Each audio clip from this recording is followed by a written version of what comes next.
कोलकाता शहर, जो कि अपने इतिहास के लिए और अपने संस्कृति के लिए जाना जाता है। और आज पूरा कोलकाता और पूरे कोलकाता के लोग आग बबूला हो उठे हैं और गुस्से में हैं। इसका तो मैं विस्तार से आपको बताता हूँ, ये जो कांड कोलकाता में हुआ है, इस कांड में क्या हुआ है, क्यों ये रेप कांड हुआ, किस वजह से हुआ, और क्या इसमें सिर्फ किसी एक व्यक्ति या किसी एक शहर की गलती है, पूरी वीडियो में बताता चलता हूँ।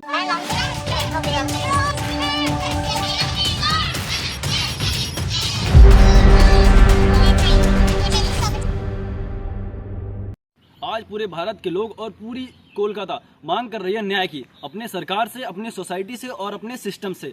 तो मैं बताऊं, वो महिला जो थी वो 31 साल की MBBS डॉक्टर थी, जो कि RJ कर एक मेडिकल कॉलेज है, वहाँ पे कार्यरत थी। तो वहाँ की जो 8 अगस्त और 9 अगस्त की बीच की घटना है, उसके बाद 11 अगस्त 10 अगस्त को वहाँ के आरोपी हैं उनको गिरफ्तार कर लिया गया। 11 अगस्त को पूरा जो कांड है, जो कांड में जो भी घटनाएं हुई हैं, इन सभी घटनाओं के तथ्यों को उल्टने पलटने के लिए CBI तक के केस को पहुँचा दिया गया है। अब CBI इस कांड पे पूरा निरीक्षण करेगी, अपने हर तरीके से खोज करेगी, क्या जो हमारे आरोपी है, जिसने कबूल कर लिया है, जिसका नाम संजय रॉय है, उसने कबूल किया है कि हाँ वही आरोपी है, वो पकड़ा गया, उसके जो तथ्य निकल गया है। लगभग 1-2 महीने से वह इस महिला का पीछा कर रहा था, उस महिला के बारे में जानकारियां भी इकट्ठा कर रहा था। ये पूरी जानकारी, ये पूरा तथ्य जो है वो CBI के हाथ में चला गया है। वो बस पता करेंगे क्या ये एक ही वक्त ये कांड में था या और भी कुछ लोग हैं जो इस कांड से जुड़े हुए हैं, मैं आपको बताता हूँ। फिर पहले आगे ये लेके चलता बताता हूँ कि जो कांड है कि अब सिस्टम की गलतियां क्या इसमें हो सकती हैं, और आगे चल के ऐसे भारत में ये रेप कांड बढ़ते क्यों जा रहे हैं, और इसमें आरोपियों को सजा दी जाती है, वो न्यूज़ चैनल पे ज़्यादा नहीं दिखाया जाता है।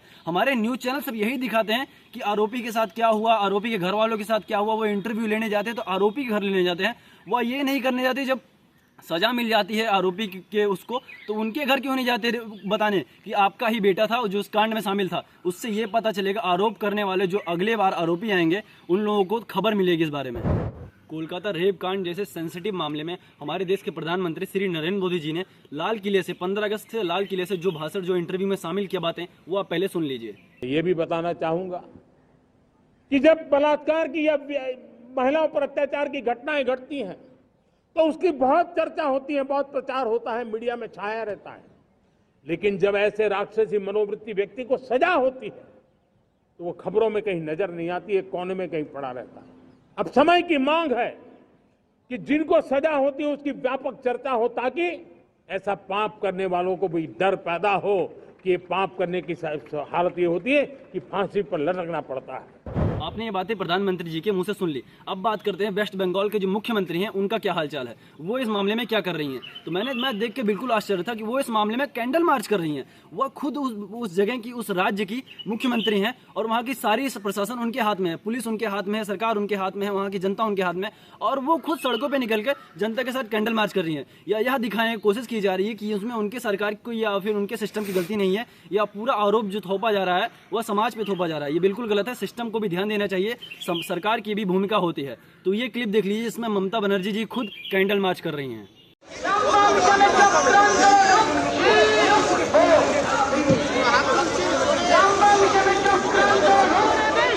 तो इतना सब कुछ आपको बता के मैं अपनी वीडियो को अब अंत की तरफ ले चलता हूं, और आपको मैं बता देता हूं, जब CBI का इस पूरे रिपोर्ट पे एक अच्छी खासी रिपोर्ट आ जाएगी जो कि प्रूव्ड रहेगी, जिसमें पूरा सर्टिफाइड रहेगा, जो सारी डिटेल्स उसमें रहेंगे, जो करेक्ट रहेंगे, तब मैं एक लॉन्ग वीडियो बनाऊंगा और बताऊंगा कि ये सोसाइटी, हमारे भारत की सोसाइटी में रेप कांड होते क्यों हैं, फिर रेप कांड 20-25 दिन 2 महीने चल के बंद क्यों जाते हैं, और फिर नया कांड क्यों आ जाता है। और उसके बाद मैं ये भी बताऊंगा क्यों आरोपी के बारे में नहीं बताया जाता लोगों को, कि सिर्फ फांसी मिली, फांसी बता के एक आर्टिकल छाप के एक न्यूज़ चला के बंद कर दिया जाता है। पर अगर बात करें पीड़िता की, एक लड़की की, एक युवती की, तो उसे 1-1 महीने तक बांटा जाता है कि युवती के साथ ये हुआ, उसके परिवार इस हाल में है, उसका ये हाल हुआ, वो हाल हुआ।